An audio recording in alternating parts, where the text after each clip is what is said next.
Hi, Pod Talkers. This is your host, Becky Holland. I've just started listening to a new podcast series with a really fresh, original approach.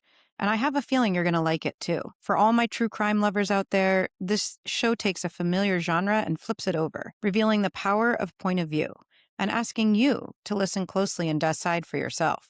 What would you do if you were on a jury? Would you reach a verdict? For this episode, I'm focusing on just one show, and it's called 13th Juror. So, whether it's the lover of podcasts in me, the true crime fan, or the teacher, this show struck a nerve. And I've realized this show makes me feel deeply uncomfortable, and intentionally so. Being presented with both sides of a story and asked to decide fully aware that a person's life is or was at stake is a challenge that stays with you.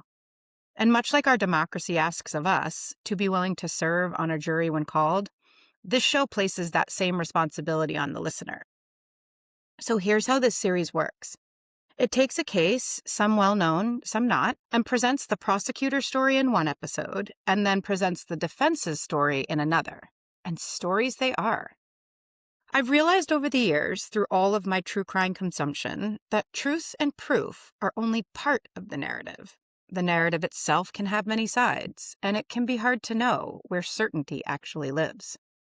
Take, for example, the Leo Schofield case. If you're not a true crime listener, you may not be familiar with it. But Gilbert King and his podcast Bone Valley first brought this unforgettable story to light back in 2022. And I do recommend listening to Bone Valley.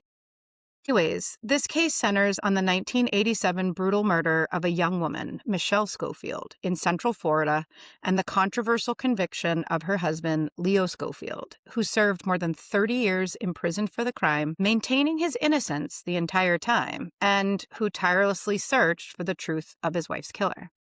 But Bone Valley is also a show with a clear point of view. It becomes evident very early on that Gilbert King is presenting the case with the hope that Leo Schofield will one day be released from prison and fully exonerated. Gilbert also openly challenges the conduct of the prosecuting attorney, the late John Aguero, a longtime Polk County prosecutor, suggesting that the case was built on mishandled evidence and a narrative shaped more by persuasion than truth. So was it? I have to admit, as someone who's already listened to Bone Valley and come to my own conclusions, hearing a more unbiased presentation of the prosecution's case on 13th Juror made me pause and rethink what I thought I knew or perceived.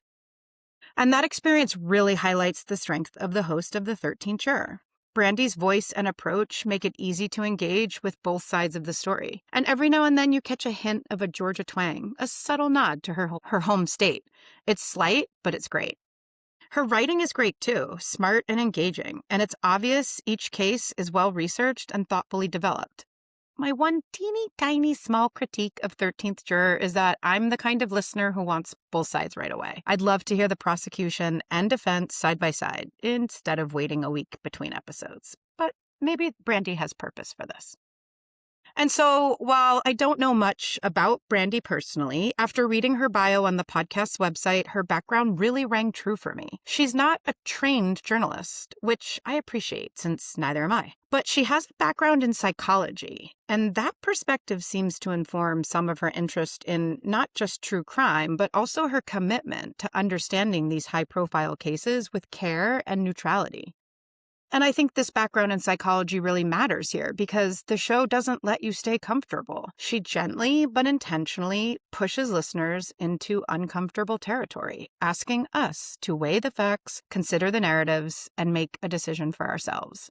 And I think that's a good thing. I think it's powerful, I think it's hard, and I think it's a burden. But it's the kind of burden it should be. It's so easy to be a passive consumer, especially of true crime nowadays. But 13th Juror pushes you one step further. It asks you to sit with the discomfort and make a decision, fully aware that there are real stakes at play. So Pod Talkers, go and check out 13th Juror. Give it a listen. Let me know what you think. Let Brandy know too. Thanks so much for listening, and be well. For more information about Pod Talk, you can email me at apodtalk@gmail.com. That's apodtok@gmail.com, or follow our socials at pod.talk on Instagram.